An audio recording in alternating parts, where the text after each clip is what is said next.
So, hello everyone. I'm here with Fawn Volkert, and Fawn, I have the privilege of working with her at an incredible ministry called Path to Freedom. That's Path, the number two, Freedom. So it's pathtofreedom.org. You can check us out and you can see we're going to be talking a lot more about Path to Freedom during our time together. And I'm just so thrilled to have you with us, Fawn, here at our Help and Hope podcast, and it's just such a privilege and honor to work alongside of you. Fawn is the program manager at Path to Freedom, the program director, right? That's the right title, program director. Program director at Path to Freedom, and she is actually my boss there, and she is great to work with and for. It's been one of the great privileges of my career, actually, to work alongside someone like Fawn and to learn so much from her. And she has quite a story to tell.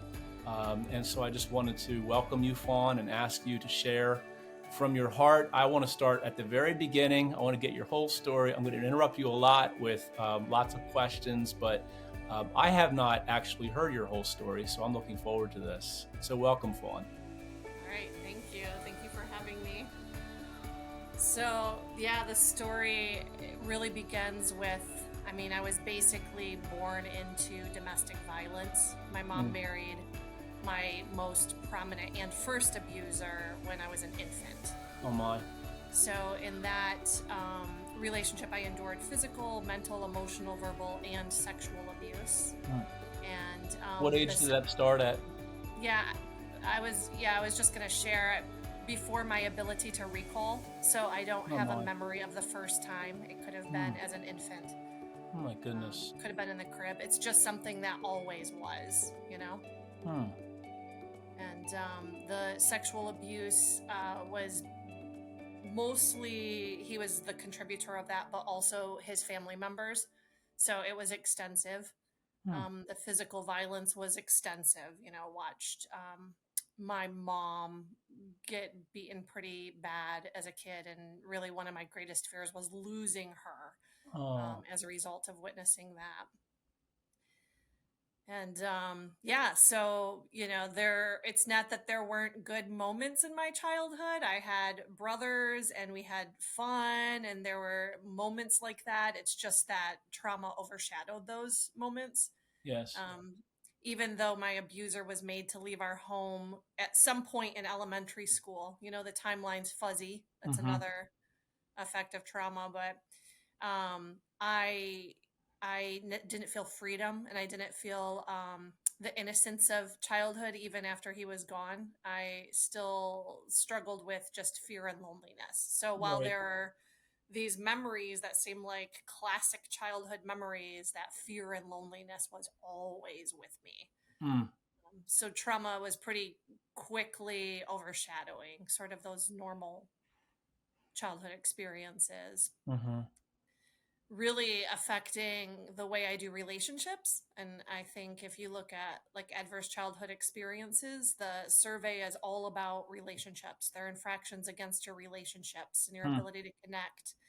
And so my experience has made it really difficult for me to build good, deep, healthy connections. And you talk about adverse childhood experiences. Our listeners probably don't all know about those. I've learned about those since I started with Path to Freedom.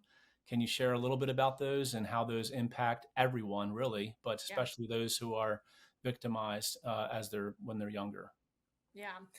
You can look this up too. It's often called ACEs, and it's adverse childhood experiences. And it's a survey, really. It's a survey with a pretty small amount of questions. I want to say 10 to a dozen questions about experiences you may have had in your childhood that would increase your vulnerability to, not thrive, basically. So they're usually relational, physical abuse or neglect or, single mom home, family member in prison, questions like that. And then the higher your score, the idea is that the higher your score is, the higher your vulnerability is. Of course, those are offset by resilience factors. So there's a second part to that survey where if you had like strong bonds with a school teacher, other Oh, wow. I didn't know that families in the part. community. I must have missed that part of my training. Sorry about that. Oh, often it's skipped, actually. It's such a significant, important piece, but often it's skipped, so it Yeah, may so keep not have talking about been that. included. So resilience training, what is that? Yeah. Yeah, that portion of the survey is going to check and see if you had other safety factors in place that are going to help build a resilience against those traumatic adverse experiences. Wow. I score very high on adverse childhood experiences. In fact, 100% of the Oh questions my. I score. So my trauma was significant, and my resilience factors are really low. So it's actually, No. by the I would grace have of thought that God, was I I think. would have thought that you had really high scores for resilience. Just knowing you for the past year and a half, Yeah. I would have absolutely thought that you scored really high in resilience. Yeah, the external factors that they would be looking at, I didn't have a lot of, but internally, I just feel like God blessed me with a pretty good brain. And Mhm. that's what I use to protect myself. And I did adopt families as a kid, and I would say that was the other key contributor, is just adopting other families and seeing life look different in somebody else's home than mine. So when you were in middle school, I think that's where you left off with your story. What take us through high school and just what happened Yeah. and Okay, yeah. So at 14, my mom got a job in another town and we moved. okay. That's kind of significant in my story because at 14, I should have been devastated to leave my friends. But I got such an excitement about leaving everybody I built connections with and Mm, starting new. okay. And that was just the development of my ability to build what looks like relationships with other people, but meanwhile protect myself from really building relationships. So when we Mhm. moved, I was 14 and I looked like a teenager, had a blast, laughed with friends, whatever, made some great friends. I wasn't enduring physical abuse anymore. Um, but I wasn't vulnerable in those relationships. I was the person that listened to all their problems. And Okay. yeah, and so the connections that a lot of my old friends felt with me was not the same connection I felt with them. Mm, I was also extremely depressed, and by the age of 14 started developing an eating disorder. I wow. was cutting, I had suicidal ideation. I would pray every single night that God would just let me die. Oh my goodness. I really believed I was going to hell if I killed myself, and that saved Mhm. me for a little while there. And I would just pray, just let me die, just take me to be with you, God. I can't do this anymore. The loneliness and the fear of my childhood was just always present. Mm, And I think that's important because it's not, when we talk about triggers, I was always feeling alone and always feeling afraid. It wasn't something that would be triggered in me. It was always there. talk about triggers because our listeners probably don't know some of them probably don't know what a trigger is and how Yeah. that all works. Yeah. So what we talk about a lot in working with victims of trauma is that you can trigger that trauma in them. Mm, Something you do or say, or a smell, or a sound, or a mm, word, or anything can bring back this awful childhood experience. For me, an example of that is the smell of alcohol on a man's breath because my prominent abuser was an alcoholic. mhm. So that will trigger sort of this memory. And so real triggers kind of bring you back. It's a post-traumatic stress experience, Okay. like we see in war victims. Right. um, but that term does get used pretty loosely, and it triggers an emotion or triggers the trauma, which is what I want to clarify, because that trauma, the effect of the trauma is always there. That Right. feeling of fear and isolation is always there. Yeah. What I would say happens sometimes is there's external triggers. For me, an external trigger is something that validates what I already have grown to believe. It Oh my validates goodness. that That's thing that's awesome, already Fawn. there. Yeah. Yeah. And so what happens is my defense mechanisms click Yeah. on. To Yeah. me, that's the best way to describe what it feels like to be triggered. It's not a flashback memory, it's more like a reminder I have to Okay. protect myself.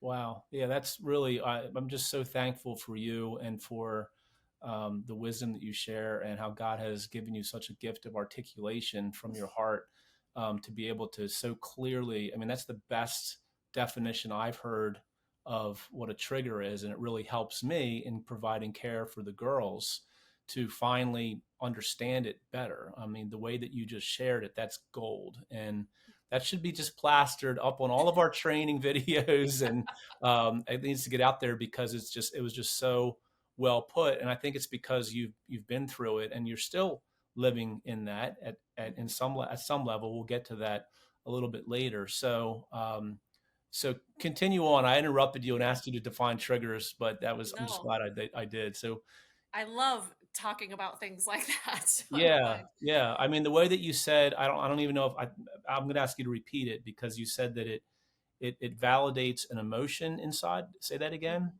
It validates a belief that I've already grown to, or a feeling or a lie that I've already grown to believe. It validates a feeling or a lie that you've already grown to believe. And that gives me a great opportunity to just give a plug for your book that you wrote when did you write that book? Satan Lies, Goodness, years ago, Receive maybe Hope. 3. Hmm. Just 3 years ago. Maybe 3. I don't know. Seems like an eternity I ago. should, I should know But that, before but the I don't. pandemic, right? Or right around the pandemic? Yeah, it was before the pandemic. Right before the pandemic. So Satan Lies, Receive Hope. You can buy that book on Amazon. And so, yeah, I mean, that title, that it validates the lies, Hmm. that trigger validates the lies. That's just awesome. Yeah, Thank you for that. yeah. So continue on. Okay. So yeah, struggled with depression through middle school, high school. Moved out of my mother's home like 17, 18 years old. And What would at your that, advice be for parents who are listening to this right now? I know it's a loaded question, but just, I mean, they have a child maybe who hasn't gone through what you've gone through, but they have a Mhm. child struggling with depression. There's so much of Mm, that. There's so much anxiety amongst kids, even mhm. in really good families, Yeah. where you'll hear all the time, my daughter, my son, whoever really struggles with anxiety. And I mean, we could go on and on about this, but give us just a couple of sentences or a few sentences about Yeah. what you would say to a mom or a dad who asked you that question, that Yeah, general huge question. it's tough. It's always tough for me to think what could have been done differently, right? Yeah. And I'm not sure actually that I had a propensity for depression and anxiety. I think mine was a response to a traumatic Okay. experience, right? So, or experiences. So I have a hard time answering it because I don't want my bias to seem as though I don't have a sensitivity for people who are just wired a little differently than me. Yeah. Yeah, so I think the answer is different based on the experience, but for me it would have been if at any given moment somebody would have acknowledged the complexity of the trauma that I was exposed to and got me the help I needed. And an immediate early intervention is critical, Mm. Mm. right? Because even though my abuser was made to move out of the home, the abuse remained alive inside me all Oh, the wow. time, Yeah. constantly present. I was living it over and over and over again. Right. So an And immediate early intervention, hmm getting help early. So you didn't yeah, have any of that as a teenager. You no, didn't have. Hmm. I don't know if it even existed. And I do recall, it was a different time, and my mom has passed, and my mom is a brilliant woman, and we Hmm. have she had a history of abuse, right? I mean, it's just generational.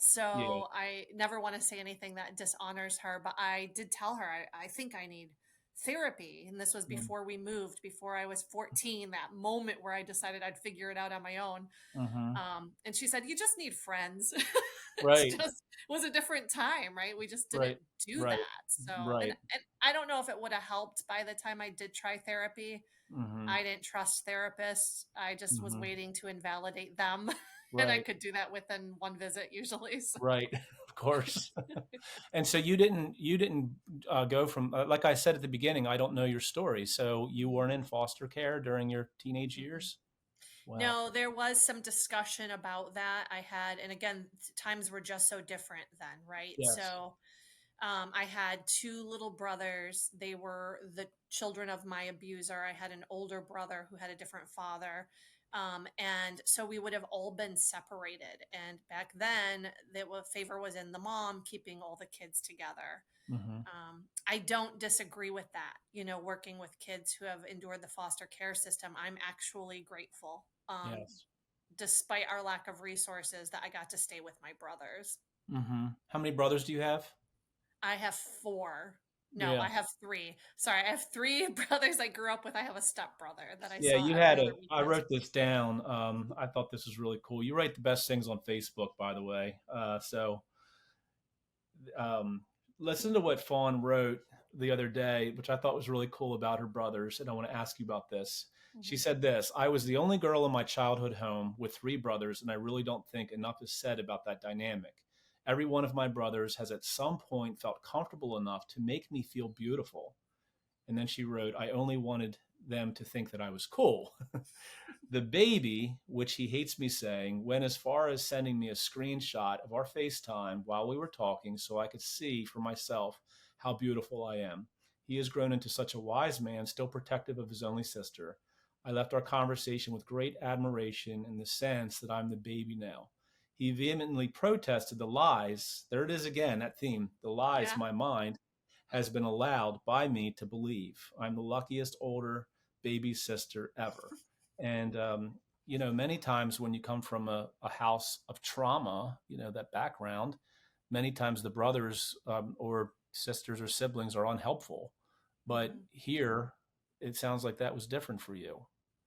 Yeah, we were the reason each other survived. And I Hmm. was the second of my mother's children. I Okay. had two younger brothers and older brother. But even my older brother has said things like, "You were always my bigger sister. I filled a Hmm. maternal role in their life." Yeah. So as kids, they would make me Mother's Day cards. And, my mom was a single, hardworking mom when our Hmm. abuser left. So I really stepped into that role for them. Hmm. And since then, they have really stepped into manly roles in my life and Yeah. really love me and care about me. And yeah, And they're tell you you're changing pretty the way and I feel. Yeah, tell you tell you're me I'm pretty and pretty. beautiful on FaceTime, Yeah. on FaceTime of all places where we usually don't look that great. Yeah, and I do feel like, they were normal boys when we were kids. I mean, we kicked each other, pushed each other, competed. I always competed with my brothers. Best Not matchbox you. You toys don't in compete my with family. anyone, Fawn. That's another one of my resilience So factors. would you say that a resilience factor would be your brothers? Absolutely. Yeah. Okay. Mm. Yeah, they were my will to survive, Yeah. and really, interestingly enough, and if you don't mind me kind of getting back to this timeline, Yes. my Good. brothers are what kept me in the town I lived in as long as I did because I wanted to Okay. be there to protect them. Hmm. But I think when I moved out of the house at like 17, 18, that's when things started getting shaky because I went to a party. I was drugged and raped by peers from high school. Hmm. So it kind of relaunched that bad belief system. Oh And my so even my goodness. brothers weren't strong enough will for me to survive at that point. I Hmm. did try to take my life. I ended up in a hospital for a suicide attempt at that time. Oh And my. then, How old were you yeah, again?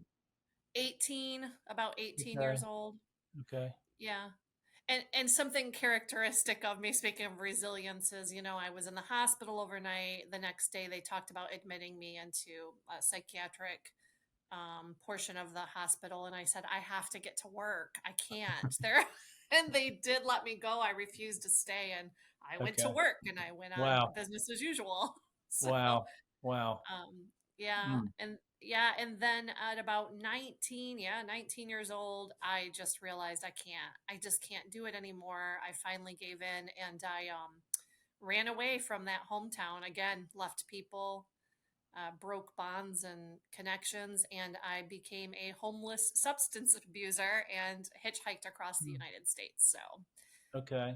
Lived Was in that the first Forest. time you took drugs, or had you No. taken drugs before? Yeah, I was Let's lightly hear the introduced. secrets. Yeah, this is the part not everybody gets to know. I was lightly introduced to drugs in high school. Okay. I mean, I started smoking cigarettes in elementary school. Mm, I started, experimenting with marijuana and mhm. drinking a lot by high school. Yeah, so after that, after I left high school, that's when I mean, you name it, I tried it. Mhm, mhm. Do um, you find yourself, if you don't mind me asking, some people say that they know that they're an addict right the first time they taste alcohol. mhm, It's just amazing to me. There's people who say that the first time I tasted alcohol, I knew I was addicted, mhm, and it was in their blood or it was in their whatever it was. And other people, they can drink socially, they can, or even pills. Maybe it's pills mhm. or something like that. Was there ever any addiction issues for you, or was it just more along the lines of just rebellion, or It is just numb the pain? yeah, no, it was just yeah, it was rebellion and to numb the pain, I would say. Yeah. I didn't end up having it looks the same from the outside. Yes. So people started treating me like an addict. And later in life, I actually would go work for a drug and alcohol recovery program. And Right. I could tell the difference between the women in the program. Like, she really struggles, and that one's masking something. So that's true then, what I said, that it's Hmm. there's a difference in, is it Yeah. body chemistry, or is it, what do you Hmm. think that is? I've always been very interested in that, and what, what's the difference? There's people that I've Yeah. talked to who are alcoholics, and they'll tell you they can't ever taste, they can't even smell it, they can't Yeah. taste it, or they can't just drink one. Yeah. They've got to drink 10. Yeah, Um, it's excessive. Yeah, I yeah. would say it starts with a chemistry, right? But Hmm. there, what we call biopsychosocial impact on a person's life, you can have the chemistry and still never really struggle. Right. But if you have the chemistry plus abuse and other things, another common feedback you'll get from addicts when they're going into sobriety is that their problem isn't with alcohol or the drugs. Their problem is with their mind, with their wiring, and Mm-hmm. the drugs and alcohol are actually a self medication of what they're internally struggling with. Sure. Hmm. um, which is similar to substance abuse, right? I had Right. an internal trauma and I was numbing it with drugs and alcohol. But if I wasn't being offered it, this is a big difference. When I wasn't being offered it, I just didn't do it. I wasn't out Yeah. looking for it. I didn't have to buy it. I didn't have to Right. spend my money on it. I didn't Okay. have to it's Yeah. just that I was a cute young girl and it was always being offered. And I did enjoy the numbing effects. So you ran away after you were raped, and Mm-hmm, after you tried to commit suicide, and you went on drugs. mm-hmm. Pick it up there in the story. Yeah. Yeah, I ended up out in California, hitchhiked out to California, and with people. I had always traveled with people. Hmm. And then in California, I split ways with the people that I Okay. was traveling with because that's what had been doing since I was 14 years old. Like, okay, What they year know was me. that when you went out to California, if you Okay, remember? so I would say I was 21 years old. That Okay. was like 28 years ago. Okay. So you were born in what, 71, 72, 74. 74? Oh man, I'm 72. So Not far off. not far off. So you were, so 20 years ago. When was that? I can't even think right now. I can't either. The early 2000s? Yeah. Well, okay, so it had to have been 19 something because 1999 I was a mom. So sometime Right. before I that. was going to say, well, it couldn't have been 20 years ago then. I'm just curious, was it in the Yeah. 80s and the 90s? It was 90s. probably in the early 90s. It was 90s. Yeah, I graduated high school 92. So somewhere between 92 and 99. That's the window. Okay, interesting. I just always Yeah. like to think about like the period of time that people were talking about and what was going on in the world at that time. And Yeah. so yeah, so you were going out to California. How far did you hitchhike? I from Michigan to California. Oh my goodness. Wow. Yeah, Well, you it's weren't like by one of my yourself though. You were with friends. I Oh started wow. out with friends, and then in California, Shasta National Forest, as it was, Hmm. I decided to part with from my friends, and I headed out to Beaver Marsh with a bunch of people I didn't know to Okay. start over. So Beaver Marsh, Oregon. There Okay. used to be a single gas station. It's just a few Mm. miles long. It's between a national forest and a reservation. Okay. And I started working at I pulled into the gas station with my friends. They had a van. My new friends, they had a van. We were getting gas, and I ended up getting a job, two dogs, Wow. and a place to live. So, Oh my goodness. I think that people who maybe haven't gone through the kinds of things that you've gone through, the abuse, the running away, the hitchhiking, like the whole, sometimes we wonder, like we just like, not how did it happen, but like more details, And a lot of mhm, times I understand why people aren't willing to share those details. yeah, But even when it comes to things like sexual abuse, and it's just hard to wrap your brain around it, like how yeah, it happens to an infant, how it happens to yeah, a young girl, and how you're still standing today. Like how is it that you're doing so well? I mean, I know that it's the grace of God. I know that, yeah, and but I don't. I'm not even asking a question. I guess I'm just making a statement that for those of us who haven't been through what you've been through, it's just incredible to see you standing and leading, and leading organizations, and being a person that I would follow. And that takes a lot for somebody to get that from me. um, I thought the same thing about my dad, because when my brother died in 1993, he died in a car accident very suddenly in 1993, July 6th. It's mhm, actually going to be the 30th anniversary coming up here soon. um, I just remember watching him preach and thinking about him preaching now in the weeks after, and just wondering, how in the world, how are you even standing, let alone up there yeah, preaching? And I think the same thing about you, even as an adult, is that, how is it that you're able to be the kind of person you are? Like, if you were to answer that, and I guess I am asking you a question in just a few sentences, yeah, what would you attribute it to when it comes to your faith? Maybe bring it to your faith. yeah. Yeah, I would say again, all of this type of trauma and really anything, even what your dad went through, it's all an attack against our human nature to connect with others and to Mm, connect with God and even to connect with ourselves is something he brilliantly created. right. And so the lies that I lived with kept me from those connections. And actually, Anna, the founder of the organization we work for, Anna Stevenson, Yes. she said once that sexual abuse and specifically human trafficking is Satan's greatest attack against God's children. And when I heard her Mm, say that, I thought that exactly sums up what happened. It was a great attack against my design, my intended design, my intended yes. purpose. And so a couple, like I lost my faith. I lost my connection with God for a long time and was atheist. And Mm, I did pull myself up by the bootstraps. I worked and I was the executive director of a multi-million organization in Midtown Manhattan. Earned my master's degree on an express bus, had two kids, was staying married. On the outside, I looked just like everybody else, maybe even right. cooler in some Right. ways. Right. But that feeling of being alone and afraid was still dominating on the Mm-hmm. inside. Hmm. It wasn't really until I went into to a church and I started letting my heart soften again and getting vulnerable again and accepted Christ that and really yeah, just all of that, yeah, the vulnerability and being able to trust and bond with other humans and to trust that what God says about me and his word is actually true. Yeah. That I started to experience healing.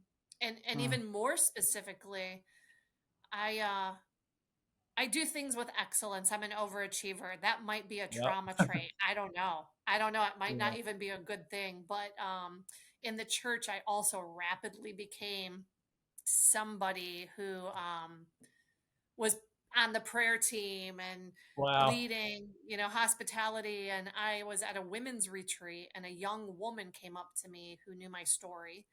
And she said, "Can you pray for me? I don't want to live with the effects of childhood sexual abuse for the rest of my life." And when I Right. prayed for her, and this is in my book, there was this profound moment where Mm-hmm. I thought, I've never prayed for that. One of the Mm. lies I was still standing on was that I will never heal from this, that I will always be experiencing this loneliness and the shame and everything that comes with it. So Yes. I really fake prayed for her. I want to be honest about that. We've later talked about that candidly, but in that moment, I thought, that's it. I cannot help other women heal. I cannot be the light in the darkness or the Mm-hmm. light on the hill if I haven't experienced the healing that God says He has for me. Right. Mm-hmm. So Mm-hmm. I went on a hot pursuit to figure out Yeah. what that is, and Yeah. that's evolved into my ultimate healing, where now I feel like I can serve other women um because I can serve from a place of having been healed and set free. Mm. And you're right. There's still some of it there, right? It's like every day I'm Sure. learning something new, and I'm Sure. still growing and healing, but I'm not coming to other people from a place of disparity. We're Mm-hmm. all going to experience trials, and it's just that God uses what was meant to harm us for good, and when we walk in that justly, Mm-hmm. um it's all Him. Yeah, that's interesting that you shared that verse yesterday or a couple days ago in our staff meeting from Genesis 50:20. Those things I that got it right. yeah, it's great. It's just an awesome verse, and it's in the context of it is that Joseph has been left by his brothers, sold into a pit or dropped into a pit, left for dead. Years and years pass. He's thrown into prison. He finally rises to the second in command in Egypt, to Pharaoh, and there's a famine, and his brothers come, and I love the way that Joseph kind of toys with them a couple times and Mm-hmm. disguises himself. It's just that sounds like something you would do, Fawn. It sounds like something I would Yeah. do too. Yeah. And finally, I love that it says with tears, that with tears he turns to his brothers and he says, "What you meant for evil, God's turned Mm-hmm. for good, so that many could be saved." And I love that you shared that the other day, because then we were able to share that with the girls who that we're Mm. ministering to at Path to Freedom. And Melanie tied it together with Romans 8:28, that those two verses really from the Old Testament and the New Testament, Genesis 50:20, Romans 8:28, for God works all things together for the good of those who love him and those who are called according to his purpose. And that is Yeah. just seen so brightly in your life. I mean, you are a picture of that for anyone who's watching right now, and you have gone through trauma and you're trying to work through that trauma, or you have a child who's struggling with depression or with suicidal thoughts, or actually attempting it. There's just so much of that out there. You're looking right now at a picture of Romans 8:28, that God is working and he's continuing to do that. He's continuing to Mm-hmm. work things for your good. And the book that Fawn has written is called Satan Lies, Receive Hope. And you can get that book at Amazon. Mm-hmm. And so I want to continue with the conversation if you're up for it. You up to I am. continuing? Okay, good. Because I have more questions. Okay. So, all Shoot. right, how did you go from, so you're on the street, you're hitchhiking, and then you go from there, and you said that you became a young professional with two children and successful, but yet you were still an atheist at that point? Yeah. Okay, so how did that all happen? When I was in Beaver Marsh, Oregon, I was sort of groomed by a truck driver out there, and that just Oh was like my. one more moment of trauma on top of trauma.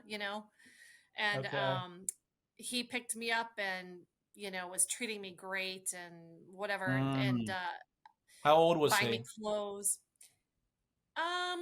I would have to guess at least 10 years older than me, and I was 21 at the time. Okay. Yeah. Okay. I found myself in trouble. We were at a hotel room. I intercepted a When phone you call say from one of my, groomed, what do you mean by that? Yeah, I was homesick. I wanted to get back home. He met me at the gas station I was working in at Beaver Marsh and kept popping in and being Mm-hmm. kind to me, and told me that he had a load to take back to Michigan, knowing where I Okay. wanted to return to, and that he would give me a ride all the way there. Mm. So I jumped in his truck and we slowly crawled across the West Coast. And he was buying me food and taking me on shopping trips and buying me clothes. Right. And he didn't try anything on me, right? Like he was Okay. safe, but he was also giving me drugs. Um, Mm. we were in a hotel room one night and he was passed out. I answered the phone when it rang, and whoever the woman was on the other end, maybe an informed bystander, maybe somebody who knows him, said, "You are in danger and you need to get Mm. away from this man. He's not going where he says he's going and you are in danger." Knowing what I know now, that very well could have been somebody getting ready to involve me in trafficking. The behaviors are very similar. And Mm-hmm. he passed out in his truck one night in an alleyway behind some greasy spoon. I jumped out of the truck and jumped behind the dumpster we were parked in front of. I didn't even want to take my chances of him seeing me run.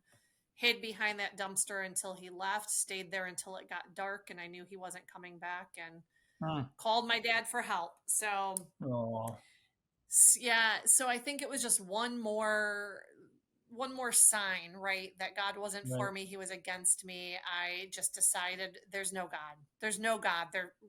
There's no God. How could he sit by and watch what happened to me as a kid? It doesn't make sense. I couldn't make sense Yeah. of it. Yeah. And yeah, so it was actually in New York. I already had one kid, was married, getting ready to have a second kid. I was reading Pursuit of Happiness. Mm. Actually, mother of two already. I was sober. My first kid saved my life, I say. I was, had Okay. him, and I decided I don't want to be the kind of parent I was raised by. I want to do better Right. by him, and I did. I did better. Yes. I was reading The Pursuit of Happiness in New York, and I thought, what's the difference between that man and me? And I realized it's because he wasn't just surviving, he was thriving. Mm. There was a huge Wow. difference. Surviving was coming out the other side and just staying alive. Right. And I was surviving, but Mm-hmm. I wasn't thriving. And so I Yes. really, with that knowledge, I thought there's got to be more to this. And I started really pursuing what it meant to thrive. And it would take me a long time. Mm-hmm. My youngest son was 4 years old, and he was always fascinated by churches for some reason. Like whenever we drove past a church, he would say, "What is that?" And I would say, "It's a church." And he'd say, "Well, can we go?" And I'd say, "Yeah, someday." So we were back in Florida. My oldest son was struggling with, some of the things I struggled with as a kid, some depression, some anxiety, not feeling Mm. like he fit in. Okay. Surely because he was being raised by an atheist woman responding to trauma, you know? Yeah. Okay. So my youngest son came out of his bedroom and said, "When are we going to church?" He was Oh. 4. And I said, Oh, "Yeah," I said, wow. "Someday." And yeah, and he said, "No, you always say someday. I asked you when. When are you four taking years us to old. church?" Wow. 4 years old. And based on what my other son was going through, I thought, where does he go when he's most afraid? Because when I was a kid, I could pray and I could Mm-hmm. go to the Lord. And I had exposure through the Lutheran church as a kid. And I think that was part of what kept me alive, is I used to lay in the backyard of my childhood home, and I just knew there was something more for me. I just knew there Yes. was a God and he had a plan for Yeah. me.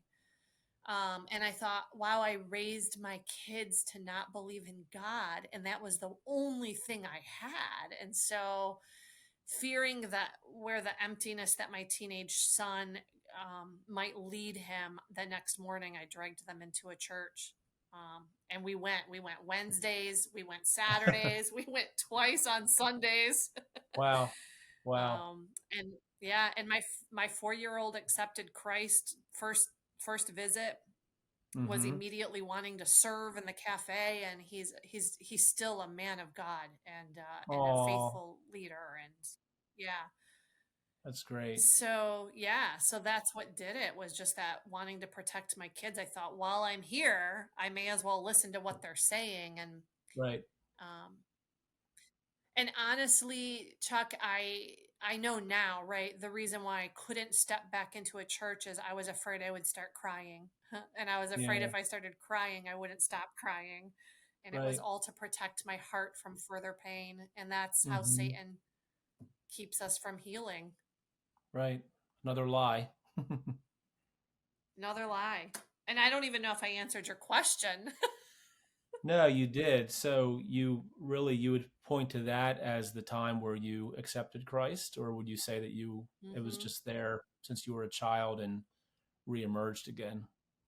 Reemerged. Yeah, I knew Hmm. as a kid, I had a knowing, right? I just had a Hmm. knowing that there was a God who loved me. I Yes. knew about Jesus.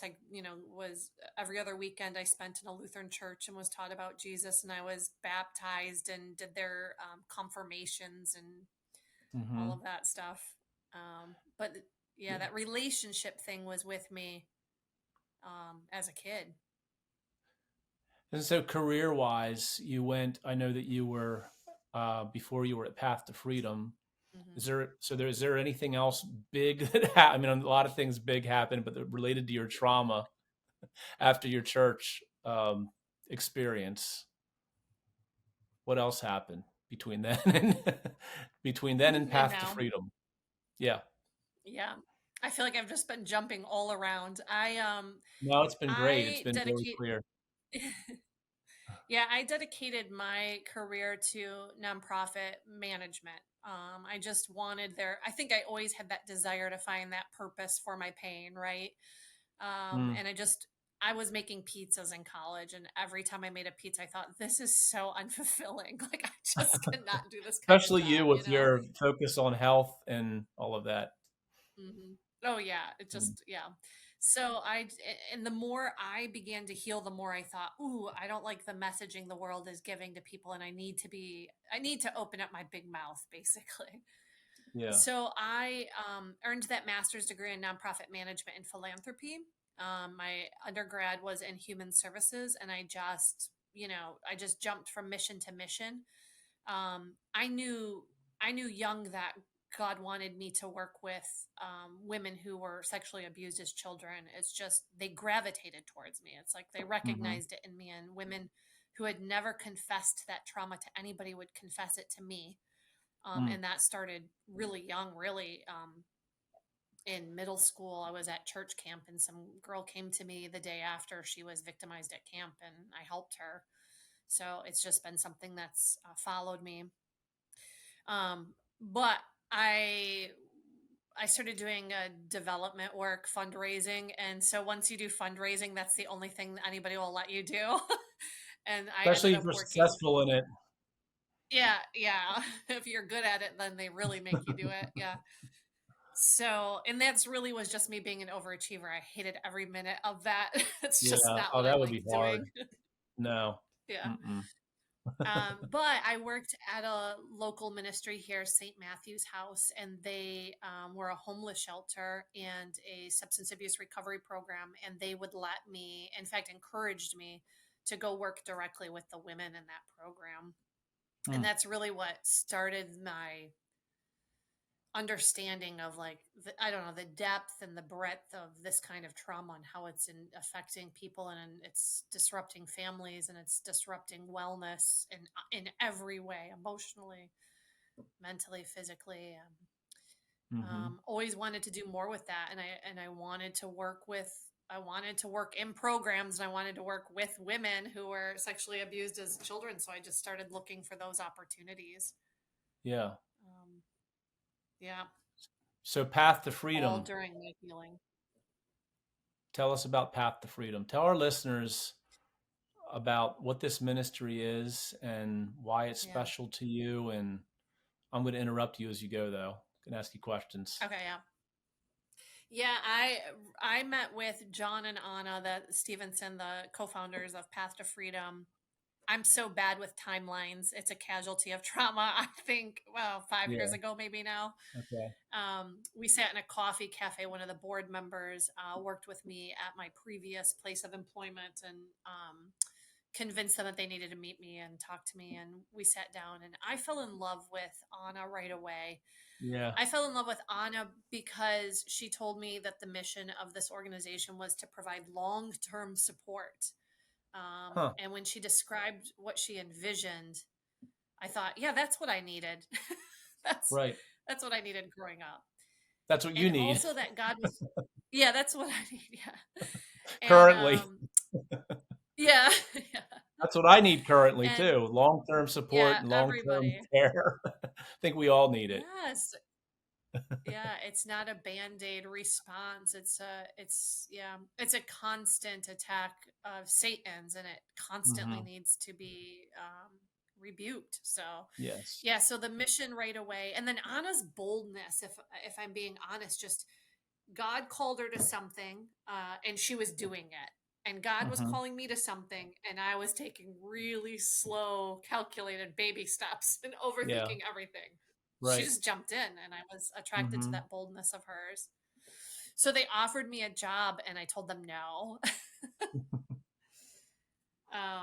I wasn't being released to the job yet. I was struggling with some health issues at the time, and my oldest son was graduating high school, and I realized I had given myself to ministry work, but not really, again, to the relationships with which God had entrusted me, Yeah. like my kids and my family, and I Hmm. wanted to work on that. So I think I dragged my feet for a good year and a half. I volunteered with Path. I would speak when they were trying to raise money, and I would just volunteer and give them my time. Um, and then I was out for a run one day. I was training for a marathon and out for a run, and my phone rang, and I saw that it was Anna, and I kept running, but I felt the Holy Spirit say, "Imagine what you could bring to this organization Mm. as an employee now. Imagine the kind of employee you could be now." I learned to like not sacrifice my own wellness and my own family to a mission, but to give out of abundance. Mm. And I feel like that's what God had revealed to me, and that I was going to now be able to walk into this calling in His strength, not mine, Yes. pointing to Him, not me. Um, yeah, so spent that time in the valley and the wilderness, and decided to link arms with them. And yeah, no Hmm. looking back. We're providing, as you know, long term housing to child victims of human trafficking. And these girls Hmm. have experienced horrific, complex trauma, most of it which rivals anything I've experienced, even. Mm. Um, and I want them to know that there's hope and healing on the other side of that, and there's purpose, Yes. and that they're Yes. not just going to survive, that they're going to thrive. So Hmm. Has it been worth it? all of it, yeah. I don't know what specifically you're asking about, but I would not Has trade it been a worth it single to experience. be at Path to Freedom? To has the mission? I know that it has been, obviously, because it's worth it to me. But I'm just thinking from an outsider's perspective. Um, do you see enough change in the girls and enough impact? I think kind of that's the beauty of coming at this where I'm at in life now. I probably would have experienced a lot of despair doing this younger, Mm. because I really want hope and healing for these girls so badly. But I also recognize how long it took for me to really identify with it. That theme Yeah. you pointed out is still a theme I'm working through, right? So, um, I I would say it just depends on how you look at it. Numbers alone, it looks like we're missing the mark with some of these girls. They choose their trauma, they choose the lies, they choose the chaos. That feels normal to them, and it feels like we failed. But I know that's not true because I've gotten to see the other side of it, where even after kids um, and further struggles, that God wins. Mm. And so yeah, I think it's worth it. I think it's worth it for even just a moment of them being able to see that we know the Lord, and to walk as evidence of His power. Mm. Amen. It's awesome. I'm going to close up here in a couple minutes, but you write such great stuff on Facebook that I want to like just ask you about a couple of these that are related to everything that you've said so far. Normalized chaos and dysfunction is a significant challenge for survivors of abuse. What do you mean by that? Yeah, I think we are all addicted to the predominant emotion we experienced in our childhood. Wow. And so we continue to draw ourselves close to people who will recreate that experience for us, Wow. subconsciously, right? I would never Yeah. have said, "Oh, I love chaos," but normal stability, consistency is very boring for me still today. I still battle that to know peace is actually healthy. Yes. And that's something that we definitely, as you know, see in our girls, that they're going to create chaos where there is none because it's what they know how to navigate. Yeah, that's good. Next one, you deserve to be in environments that bring out the softness in you, not the survival in you. Yeah, same thing, but maybe even a weird, deeper current revelation of mine was that God made man and woman, and there is this feminine nature in women that gets snuffed out when there's sexual abuse. And so I've operated much of my life in a masculine energy, and it's depleting and it's tiring because I'm not designed for it. Wow. And so again, back to that addiction to, I'm addicted to the recreation of that predominant emotion, which continues to push me in that masculine energy. I Wow. I want women to know that there's rest in being in environments that are safe enough for your femininity to surface. Awesome. And you That's will awesome. feel it as a woman. You'll feel like, no, this is what I was designed for. I was designed to nurture and care and be passionate and love. And Mm-hmm. and relationships and environments that allow you to do that are good. They're not bad. They're Mm-hmm. not scary. They're awesome. It's interesting when I read that when you wrote it. I don't know. I don't remember when it was. Maybe a few weeks ago. I thought about myself, and I thought, okay, if I read it again, you deserve to be in environments that bring out the softness in you, not the survival in you. And I thought, Mhm. okay, in my current role as the house parent at Path to Freedom, is that bringing out the softness in me or the survival in me? And because, as you well Mm. know, I mean, there is a survivalist mentality here at times. And so on the Yes. surface, I thought, all right, there's no way that this role is bringing out softness in me. But then I started to really think about it, and I thought about my interactions with the girls, and even in times that were really hard. And I thought, well, that was probably some of the softest character traits that have ever flowed from me. Was when they needed it the most. When they needed Mm. that softness the most, where we don't yell and scream at them, Yeah. even when it might be quote unquote it's never deserved. But if somebody would say, well, they deserve that, well, no, they don't, with what they've Hmm. been through, especially.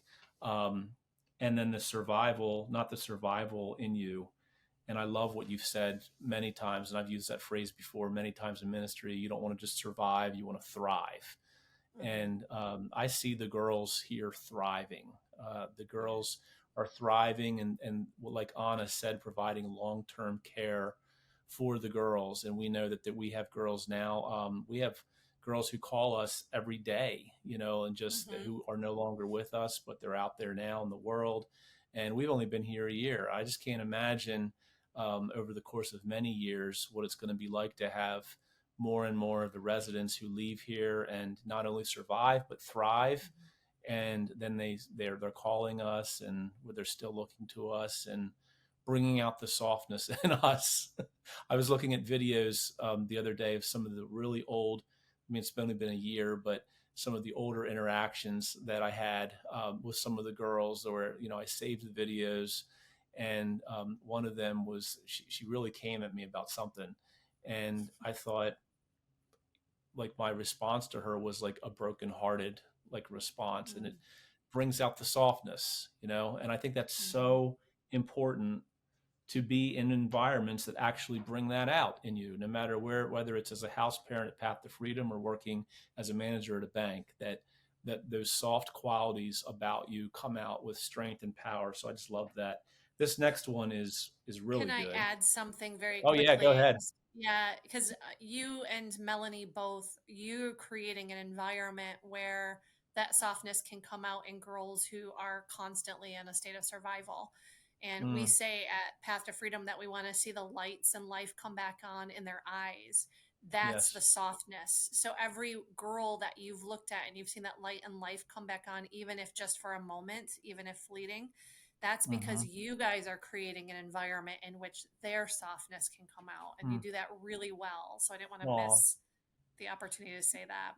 Yeah, it's interesting. I mean, we could go on and on, but when you talk about the survival and the fact that the girls are in survival mode, I've Mm-hmm. really enjoyed learning about that from a scientific perspective, that their fight or flight switch is Mm-hmm. constantly on inside their Yes. brain, which Mm-hmm. is abnormal. I mean, that's not the way that all of us Yeah. respond, but in the fact that that's always on, that it's always firing, that means that they're responding at all times to even normal stimulus in that fight or flight survival mentality. And Yeah. the light and life coming back on in their eyes, I believe, is turning that switch off in some ways. And it just happens.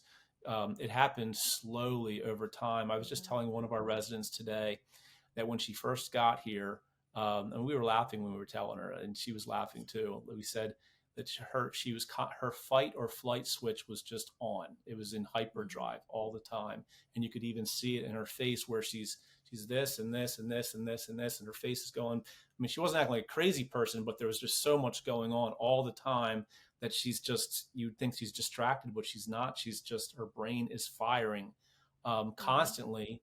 You have to think of it as if, you were being chased by a bear, your fight or flight Exactly. mentality. And that's what these girls are experiencing. And I told her today, I said, I'm seeing that switch is, it's not totally off yet, but it's getting there.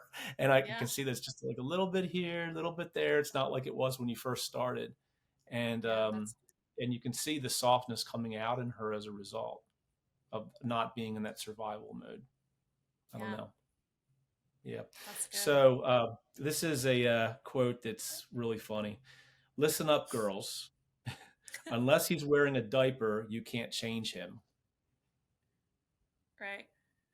Yeah, great. Reason I wanted to bring that one up is because there's women watching this, because you said listen Mm-hmm. up, girls. So there's girls listening to you right now Mm-hmm. who think they can change their man. And when you look at the scriptures, people can change, obviously. They And I know can. that's not what you're saying, but Yeah. generally, in my opinion, people don't ever change. Yeah. And I know that's an overstatement, but and so there's hyperbole here, and Yeah. we're exaggerating it. But what do you mean by that? And speak directly to the woman out there who thinks that they can change their abusive man in their life. Yeah. Um, and it's not our job to, right? So I think it's like the bleeding heart syndrome or something. It's that there's this wounded kid in us that we always want somebody to see and recognize and love back to health, and so it makes us vulnerable to seeing that. And it's a nice thing, right? It's a nice thing to look at somebody and see the traumatized child in them and want to nurture that child back to health, but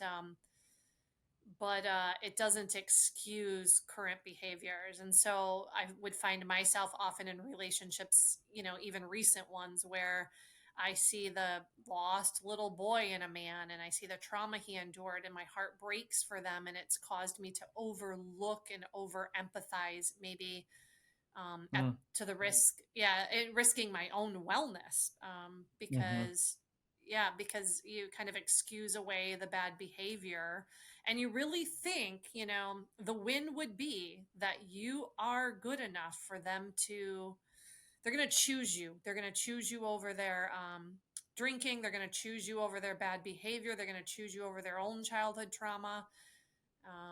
Yeah.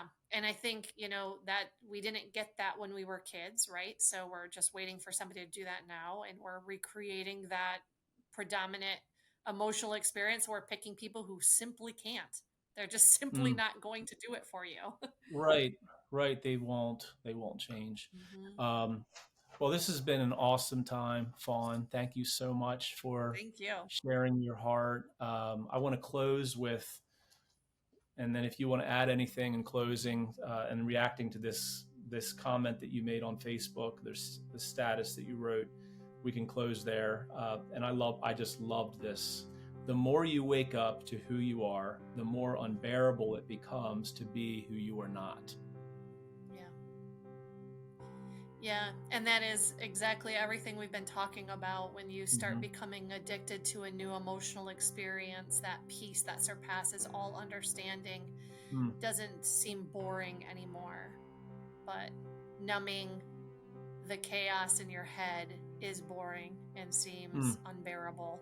And mm. yeah, Amen. Well, thank you, Fawn. Again, the book is called Satan Lies, Receive Hope, and the ministry is Path to Freedom, pathtofreedom.org. It's just a tremendous ministry. We would love to have your support on that if you want to check that out online.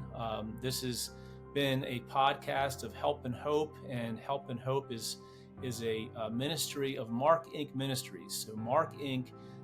.org. This is the ministry that my parents founded after my 16-year-old brother was killed in a car accident in 1993. It began as the preaching and teaching ministry of my dad and still continues to be that. But now it's just an incredible ministry that provides help and hope to those who are hurting. And so if you're watching this today, you might be watching this. What I love about this broadcast and about these types of things is that somebody could be watching this like 40 or 50 years from now, and they could really need our help. And they might find this like on the internet somewhere in some corner of the internet. And I just don't know when or where you're watching this, but wherever that is, just know that there is help and hope. There is healing from trauma, even the deepest trauma, as you can see in the testimony that Fawn has provided here. We hope this helps, and may God richly bless you. thank you. We did it. Thank you. It's fine once I get doing it. Thank you. Yeah. And the way you described the fight or flight and all of that